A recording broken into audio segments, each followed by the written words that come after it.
നിങ്ങളുടെ ഇഷ്ട പരമ്പരകൾ എക്സ്ക്ലൂസീവായി സൺ നെക്സ്റ്റ് ആപ്പിലൂടെ തികച്ചും ഫ്രീ ആയി. ഇപ്പോഴേ ആപ്പ് ഡൗൺലോഡ് ചെയ്യൂ.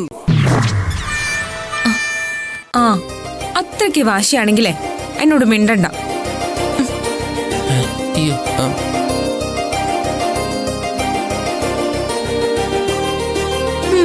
ഇനിയേ ഞാനും മിണ്ടാൻ വരില്ല. എന്നെ ഇഷ്ടമില്ലാത്ത ആളിനെ എന്തിനാ വെറുതെ? ഞാനും പിണക്കത്തില്ല.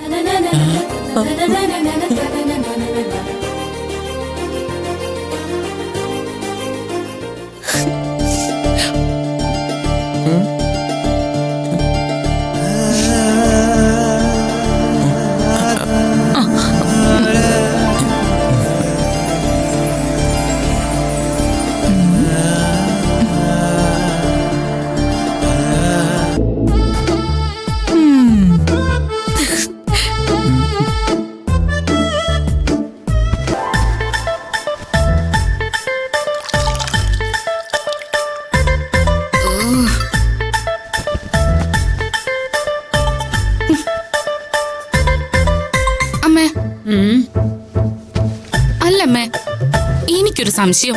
വേണ്ട, നിന്റെ സംശയമൊക്കെ എന്റെ മോള് കാണുമ്പോ ഒക്കെ ചോദിക്കാറുണ്ടല്ലോ. ചോദിക്കുന്ന നിനക്ക് ഒരു ഉളുപ്പില്ലെങ്കിലും കേൾക്കുന്ന എനിക്ക് അത് അത്രയും ഇഷ്ടപ്പെടുന്നില്ല. ഇഷ്ടപ്പെടില്ല, അറിയാം. കാരണം സത്യത്തിന്റെ വാക്കുകൾ മൂർച്ചയുള്ളതാ. പണ്ടുള്ളവര് പറയും, ശമ്പളം വാങ്ങാത്ത ജോലിക്കാരിക്ക് ചില നേരങ്ങളിൽ ഒരു തോന്നൽ വരും, താനും ഈ വീടിന്റെ ഒരു ഭാഗം തന്നെ ആണല്ലോന്ന്. അത് വെറും ഒരു പാഴ്ചിന്തയാണെന്ന് അധികം വൈകാതെ ബോധ്യപ്പെടുകയും ചെയ്യും. വിൽപ്പത്രം എഴുതിയപ്പോ കുറച്ചു കാര്യങ്ങൾ മനസ്സിലായി കാണൂല്ലോ അല്ലേ? അമ്മയോടൊന്നും പറഞ്ഞിട്ട് ഒരു കാര്യമില്ല. ഒന്നുകിൽ കാര്യങ്ങൾ ചിന്തിച്ചെടുക്കാനുള്ള ശേഷി വേണം, അല്ലെങ്കിൽ ചിന്തിക്കുന്നവര് പറയുന്നത് കേൾക്കാനുള്ള മനസ്സ് വേണം. അതെങ്ങനാ? ആശ്രിത വത്സലയുടെ കാൽപാദങ്ങളിൽ ജീവിതം സമർപ്പിച്ച് നടക്കുന്നവരോട് ഇതൊന്നും പറഞ്ഞിട്ട് ഒരു കാര്യമില്ല. തൊണ്ടയിലെ വെള്ളം വറ്റുന്നത് മാത്രം മിച്ചം. അമ്മേ, നിങ്ങളെ ഇവിടെ ഉള്ളവര് തുണി അലക്കിപ്പിച്ചും പാചകം ചെയ്യിപ്പിച്ചും ഇതുപോലെ പിഴിഞ്ഞോണ്ടിരിക്കോ? മതി, നിർത്ത്. അവനവന്റെ വസ്ത്രങ്ങൾ കഴുകിയിടുന്നത് അപമാനമാണെന്ന് കരുതുന്ന ഒരു പെണ്ണും ജീവിതം വിജയിച്ച് മുന്നോട്ട് പോയിട്ടില്ല.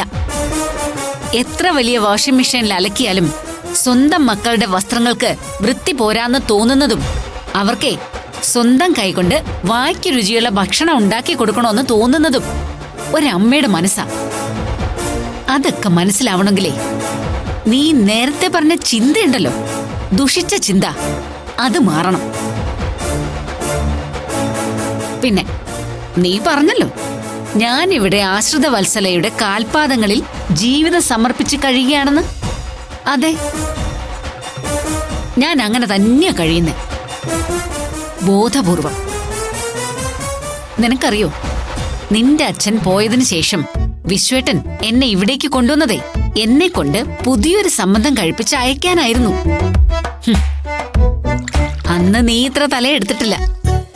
നല്ല നല്ല ആലോചനകളാ വന്നത്. നീ പറഞ്ഞതുപോലെ ഞാൻ ചിന്തിച്ചിരുന്നെങ്കിൽ നീ മാത്രമേ ഇപ്പൊ ഇവിടെ ഉണ്ടാവുമായിരുന്നുള്ളൂ, തന്തയും തള്ളയും ഒന്നുമില്ലാത്തവളായിട്ട്. അമ്മ, അതെ, നിന്നെപ്പോലെ ചിന്തിക്കുന്ന നിന്റെ കൂട്ടാളികളുണ്ടല്ലോ, ഗിരിജയും രഞ്ജിനിയും. അവരെ ഈ സ്വത്തൊക്കെ വീതിച്ചു പോവാതിരിക്കാൻ നിന്നെ ചിലപ്പോ അങ്ങ്. അമ്മ എന്തൊക്കെയാ പറയുന്നേ? നീ എന്നെ കൊണ്ടധികം പറയിക്കണ്ട. നിനക്ക് നല്ല ബുദ്ധി തരാനേ ദൈവത്തോട് മനസ്സിരുത്തി പ്രാർത്ഥിക്കേ. ദൈവത്തോട് പ്രാർത്ഥനയും വ്രതമൊക്കെ ആയിട്ട് നടന്നവരെ ഇപ്പൊ തമ്മിത്തല്ലി നടക്കുക.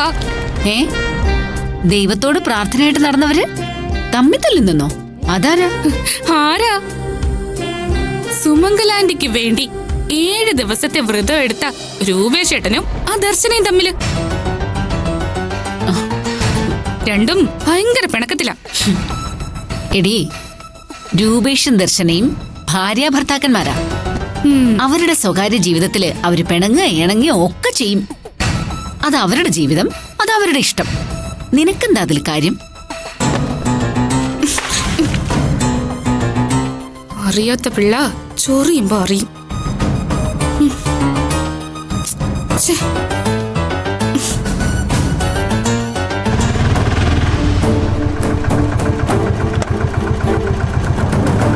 എത്രയായി? 150.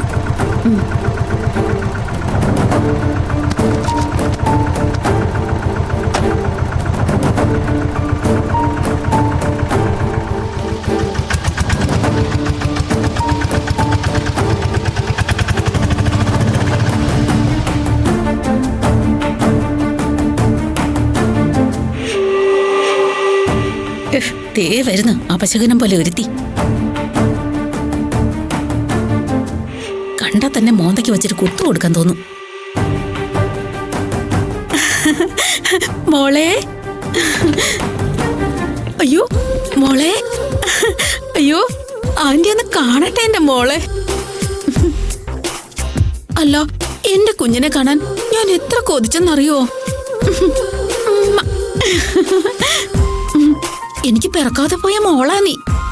മോക്ക് സുഖാണോ? ആ മോളെ, മോളുടെ ചേച്ചി എവിടെ? മോളുടെ മുടിയൊക്കെ വല്ലാതെ ഇരിക്കുന്നു. എണ്ണയൊന്നും തേക്കാറില്ലേ? അയ്യോ നല്ല മുടിയായിരുന്നു. ഈശ്വര, ദർശനയുടെ സുധർമ്മ മാമി. ഇനി ഞാൻ പിണങ്ങിയിരിക്കുന്ന കാര്യം എങ്ങാനും ദർശന മാമിയോട് പറഞ്ഞു കാണോ? മാമിയുടെ മുന്നിൽ ചെന്ന് ചാടണോ അതോ മുങ്ങുന്നതാ നല്ലത്? മോനെ രൂപേഷേ, വാ. സുധർമ്മ മാമി. മാമി എപ്പ വന്നേ? ഇപ്പൊ വന്നേ ഉള്ളൂ. ദർശന മോളെവിടെ?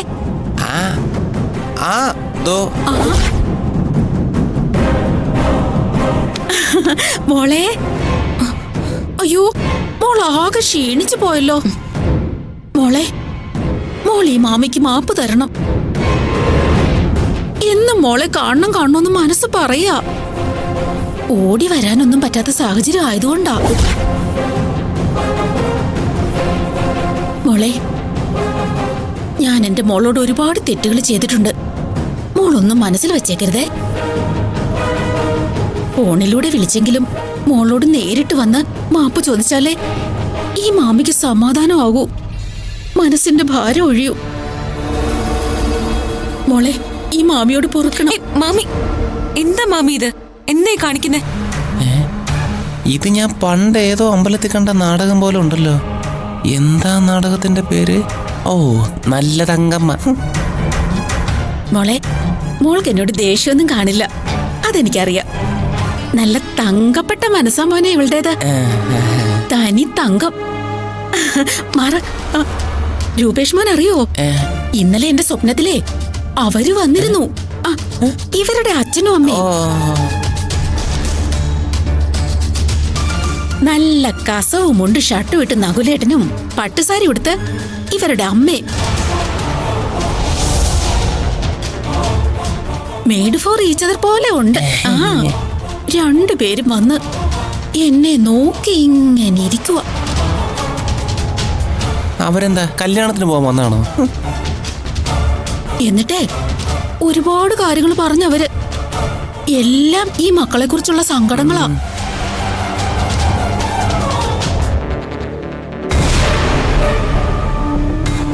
അവസാനം ഞാൻ നോക്കിക്കോളാം, എന്റെ ദർശനെ അഞ്ജനയെന്ന് ഉറപ്പ് കൊടുത്തിട്ടാ അവര് പോയത്.